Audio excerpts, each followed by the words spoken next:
आज हम एक ऐसी कहानी के बारे में बात करने वाले हैं जिसके बारे में शायद ही आपने इससे पहले कभी सुना होगा, लेकिन ये कहानी अगर आप एक बार सुन लोगे तो शायद ही आपके ज़िंदगी में बहुत बड़ा चेंजेस होने वाला है।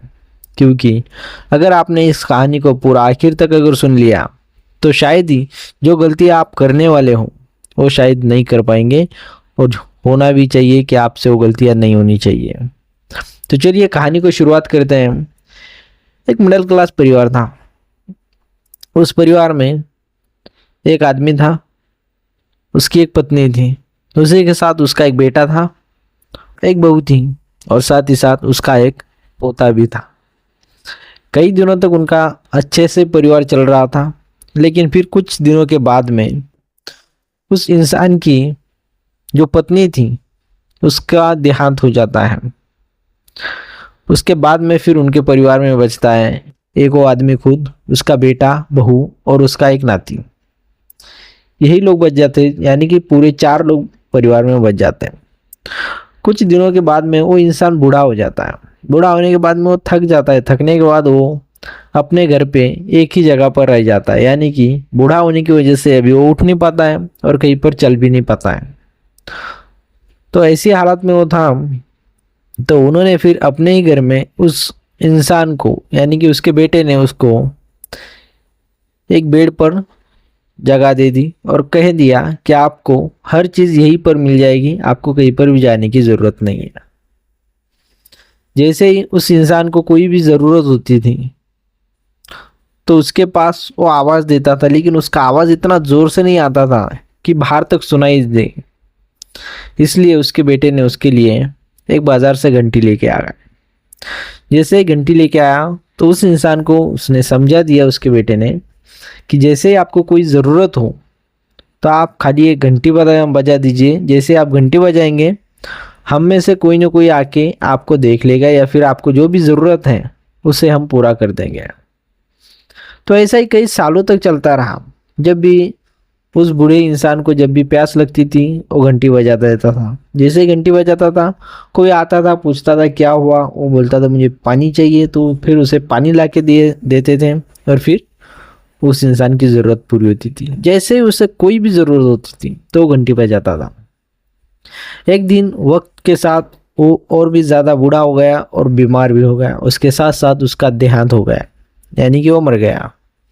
जैसे वो बूढ़ा मर गया, यानी कि जैसे वो बूढ़ा इंसान मर जाता है, तो फिर उसके बाद में उसके बेटा और बहू सोचती है कि अभी ये जो बचा हुआ जो सामान है अभी उस बूढ़े इंसान का, अभी इसको हम कहीं पर जला देते हैं। जैसे उसके कपड़े थे, जो भी कपड़े थे, जो भी इंसान उसका सामान था उसे जला दिया। उसके बाद में जो सामान बचता है, यानी कि उसकी खाने पीने का जो भी कोई बच जाता है, उसे भंगार की दुकान में बेचने के लिए लेकर जाते हैं। जैसे बेचने के लिए लेके जाते हैं वहाँ पर भंगार की दुकान पे, वहाँ पर वो सारा सामान डाल देते हैं। लेकिन वहाँ पर जैसे वो सामान डालते हैं वहाँ से वो एक छोटा बच्चा था, यानी कि उस इंसान का पोता, वो पोता वहाँ से जैसे वो सामान डालते हैं वैसे ही वहाँ से वो घंटी उठाकर भागता है।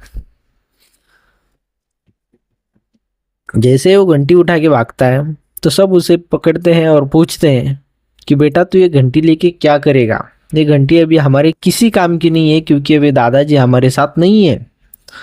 तो अभी इस घंटी का हमें किसी को भी कोई भी ज़रूरत नहीं है, तो अभी हमें ये घंटी बेच देनी है। तो आप इसे बेचने दो हमें और हम चले जाएंगे घर पे। तब फिर जाके वो जो छोटा बच्चा रहता है वो बोलता है कि नहीं, अभी उस घंटी की और भी ज़्यादा ज़रूरत है। अभी उस बच्चे के माँ बाप पूछते हैं कि अभी इसकी क्या ज़रूरत है, दादाजी नहीं रहे, अभी क्या करेंगे हम इस घंटी का। तब वो बच्चा एक ही लाइन बोलता है कि नहीं, अभी तो आप बूढ़े होने वाले हो, अभी तो मम्मा बूढ़ी होने वाली है, और जैसे आप और मम्मा बूढ़ी हो जाएंगी तब मैं यही घंटी आपके हाथ में दूंगा। तब तक मुझे नई घंटी लाने की ज़रूरत नहीं पड़ेगी, मैं यही घंटी अपने घर पे रखूँगा। जैसे आप बूढ़े हो जाओगे मैं यही घंटी आपको दूंगा। और जैसे ही ऐसा बोलता है उसके बेटे और बहू के आँख से पानी आ जाता है, क्योंकि उन्होंने जो गलती की थी अभी उनके साथ भी वही होने वाला था, क्योंकि उन्होंने भी उस बूढ़े इंसान के पास एक घंटी रख दी ताकि उसकी ज़रूरतें पूरी हो सकी। उन्हें समझ में आ गया कि आने वाला कल जब हम बूढ़े होने वाले हों तब हम भी ऐसे ही घंटी बजाने वाले हैं, क्योंकि हमने हमारे बच्चे को संस्कार ऐसे ही दिए हैं। क्योंकि हमारे बच्चे ने देखा है कि हमने हमारे माता पिता के साथ क्या किया है।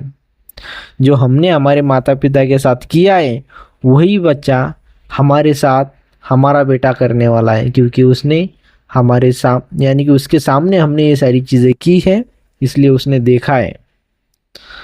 तो मैं आप सभी को कहना चाहूँगा, जो भी इंसान अपने माता पिता के साथ दुर्व्यवहार करते हैं उनके लिए आप ये कहानी ज़रूर लागू होती है, क्योंकि आने वाला समय आपका भी आने वाला है।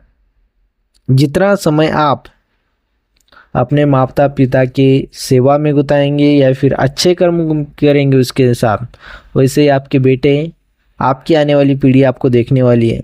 जैसा आप करोगे वैसा ही आपके साथ होने वाला है। अगर आप अपने पिताजी के साथ दुर्व्यवहार करते हो तो आपका बेटा आपको देख रहा है, तो उसे पता है पिताजी के साथ कैसे व्यवहार करना है।